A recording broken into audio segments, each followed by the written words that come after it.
28 फरवरी 2026 आधी रात में अरेबियन सी और ईस्टर्न मेडिटेरेनियन सी के लहरों के बीच दो विशाल तैरते शहर यूएसएस अब्राहम लिंकन और नया सबसे ताकतवर USS Gerald R Ford aircraft carrier खामोशी से अपनी पोजीशन ले चुके थे। वॉशिंगटन के वॉर रूम में जनरल ने माइक्रोफोन पर कहा। उनकी आवाज इनक्रिप्ट होकर सीधे मेडिटेरेनियन में यूएसएस फोर्ड में गूंजी। कमांडर, यही वो पल है, ऑपरेशन एपिक फ्यूरी शुरू हो चुका है। क्या इजरायली साइड पर कोई हिचकिचाहट है?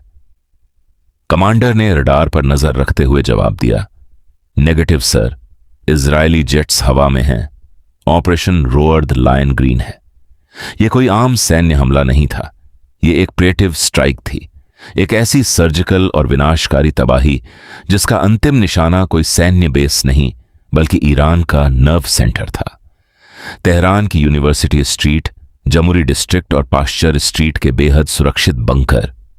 इन बंकरों के अंदर मौजूद थे ईरान के सुप्रीम लीडर आयतुल्लाह अली खामे।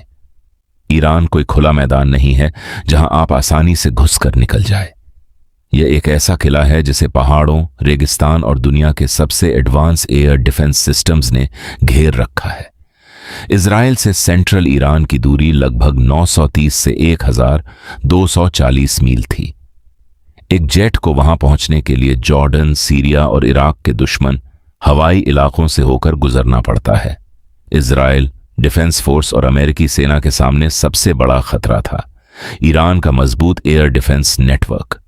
रूस से मिले S-300, S-400 बैटरी और उनका अपना पावर 373 सिस्टम जो किसी भी वक्त हवा में उड़ते परिंदे को भी गिरा सकता था। तेल अव्यूब के अंडरग्राउंड कमांड सेंटर में एक इजरायली एयरफोर्स कमांडर ने कहा, अगर हम सीधे घुसते हैं तो हम आसान निशाना बन जाएंगे। उनके रडार हमारे F-35 को शायद देर से देखें, लेकिन हमारे रिफ्यूलिंग टैंकरों को वो आसमान में आग के गोले में बदल देंगे। वहां मौजूद अमेरिकी अधिकारी मुस्कुराया। हम सीधे नहीं घुसेंगे मेरे दोस्त, हम पहले उन्हें अंधा करेंगे। हम उन्हें वही दिखाएंगे जो हम चाहते हैं कि वह देखें।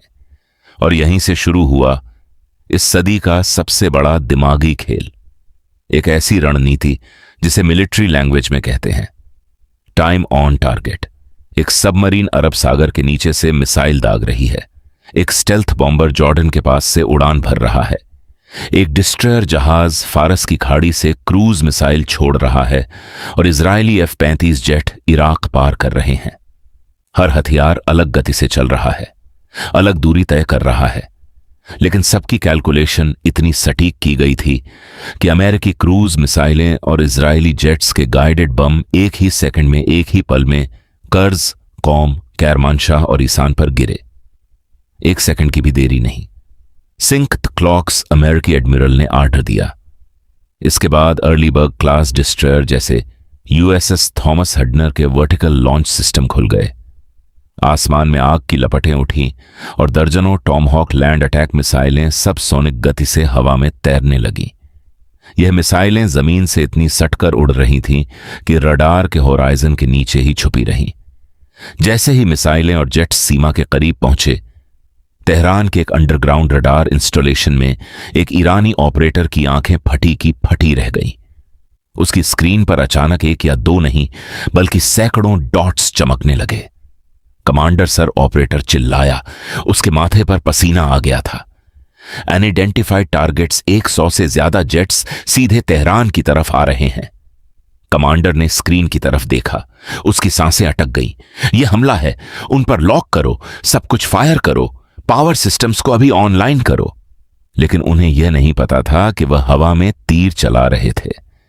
अमेरिकी फोर्सेस ने स्पेस सैटेलाइट्स और इलेक्ट्रॉनिक वॉरफेयर प्लेन्स के जरिए झूठा डाटा डाल दिया था, और जो सैकड़ों जेट्स उन्हें स्क्रीन पर दिख रहे थे वह असली फाइटर प्लेन थे ही नहीं। वो थे छोटे डिकॉय ड्रोन जो रडार पर एक बड़े F-1-15 या F-16 स्क्वाड्रन की तरह दिखाई देते हैं। जैसे ही ईरानी एयर डिफेंस ने अपने सिस्टम ऑन किए और उन डिकॉय पर मिसाइलें दागी, उन्होंने अपनी लोकेशन खुद जाहिर कर दी। शिकारी अब शिकार बन चुका था। आसमान से 5th जनरेशन के स्टेल्थ फाइटर्स, अमेरिकी और इजरायली F-35 और F-22 रैप्टर जो अब तक बिल्कुल अदृश्य थे। उन्होंने अपने एंटी रेडिएशन मिसाइलें दाग दी। अगले ही पल पूरा ईरानी एयर डिफेंस नेटवर्क बुरी तरह ध्वस्त हो चुका था। यह हमला 3 अलग अलग लहरों में तैयार किया गया था, ऐसी सटीकता जिसे दुनिया देखती रह जाए। सबसे पहले इलाम, खुजस्तान और तेहरान के आसपास के सतह से हवा में मार करने वाले मिसाइल ठिकानों और रडार इंस्टॉलेशन को राख में मिला दिया गया। टॉमाहॉक मिसाइलों ने S-300 और S-400 बैटरियों को उड़ा दिया ताकि आने वाले पायलटों के लिए सुरक्षित रास्ता बन सके। अब एंट्री हुई बॉम्ब ट्रक्स की। यूएई और जॉर्डन के बेस से F-1-15E स्ट्राइक ईगल हवा को चीरते हुए अंदर घुसे।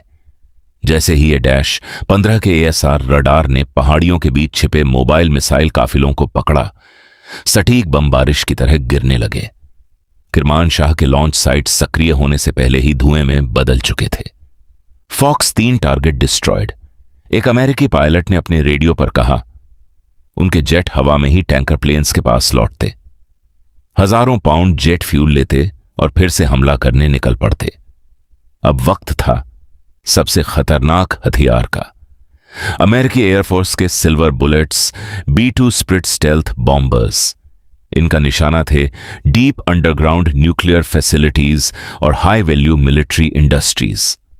इस्फान, जो ईरान के न्यूक्लियर और ड्रोन प्रोग्राम का मुख्य केंद्र था, और कर्ज के इंडस्ट्रियल और एरोस्पेस हब के टुकड़े टुकड़े हो गए।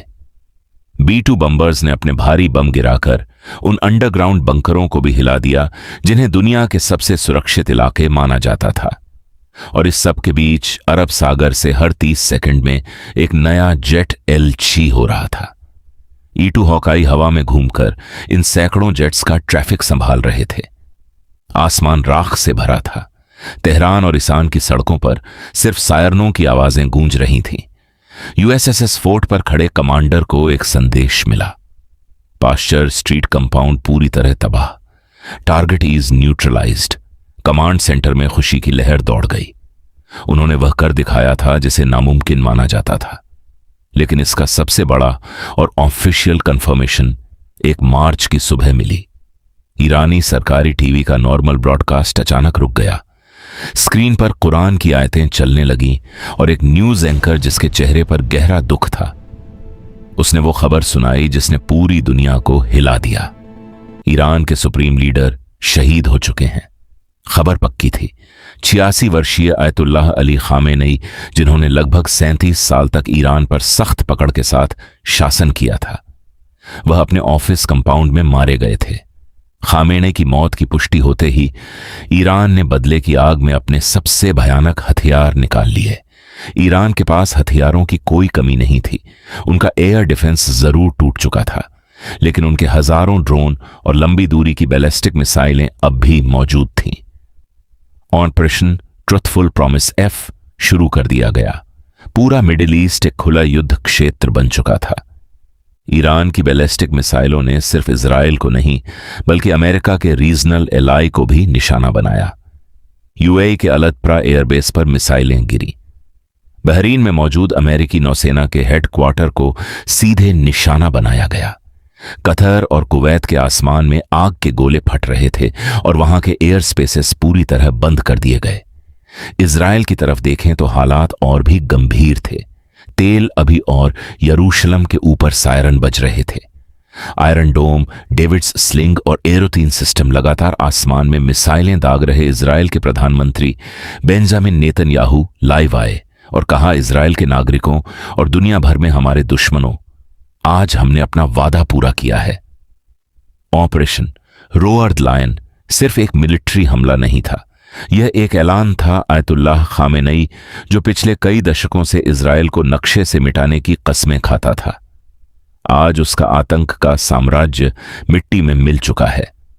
इसके तुरंत बाद अमेरिकी राष्ट्रपति डोनाल्ड ट्रंप ने भी दुनिया को एड्रेस करते हुए कहा, मेरे प्यारे अमेरिकियों, कल रात यूनाइटेड स्टेट्स मिलिट्री ने दुनिया के number 1 state sponsor of terror को हमेशा के लिए खत्म कर दिया है। आयतुल्लाह अली खामेनेई अब जिंदा नहीं है। उसने हमारे ठिकानों पर हमले का प्लान बनाई। उसने मिडिल ईस्ट में हमारे एलाई को धमकाया। लेकिन वह अमेरिका की बेमिसाल ताकत और हमारी सटीक खुफिया जानकारी से बच नहीं पाया। हमने उसके बंकर को एक ही झटके में राख के ढेर में बदल दिया। दोस्तों, 28 फरवरी 2026 की इस रात ने मिडिल ईस्ट की जियोपॉलिटिकल चेस बोर्ड को हमेशा के लिए बदल दिया। टाइम ऑन टारगेट की उस घातक मैथमेटिकल प्रेसिजन से लेकर डिकॉय ड्रोन के छल तक अमेरिका और इजराइल ने अपनी मिलिट्री सुपीरियरिटी का ऐसा प्रदर्शन किया जिसे आने वाले दशकों तक सैन्य अकादमियों में पढ़ाया जाएगा। दोस्तों, वीडियो पसंद आया हो तो वीडियो को लाइक जरूर करें और ऐसे ही और वीडियोस देखने के लिए हमारे लेबर बे स्टोरी चैनल को भी सब्सक्राइब करें। तब तक के लिए जय हिंद, जय